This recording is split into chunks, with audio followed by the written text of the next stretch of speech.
यानंतरची बातमी सांगलीतून. सांगली महानगरपालिकेच्या विविध विभागातील तब्बल 37 कर्मचाऱ्यांना निलंबित करण्यात आले. कामावर हजर राहत नसल्याचा ठपका ठेवत महापालिका आयुक्त संगीता महापात्रा यांनी ही धडक कारवाई केली. सफाई विभागासह पाणीपुरवठा, अग्निशमन, बांधकाम आणि सुरक्षा विभागामधील कर्मचाऱ्यांचा यात समावेश आहे. 90 दिवसांपेक्षा जास्त काळ विनापरवाना गायब राहिल्याचा ठपका ठेवून त्यांच्यावर निलंबनाची कारवाई करण्यात आली. त्याचबरोबर अत्यावश्यक सेवा विस्कळीत केल्याबद्दल विभागीय चौकशी देखील सुरू करण्यात आलेली आहे. याबाबत अधिक माहिती घेऊया आमचे प्रतिनिधी शरद सातपुते यांच्याकडून. शरद, काय नेमकं घडलंय, काय अधिक माहिती?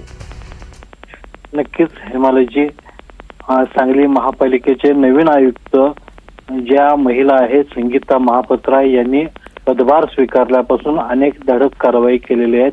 त्यांनी महापालिकेवर चांगला अंकुश ठेवलेला आहे.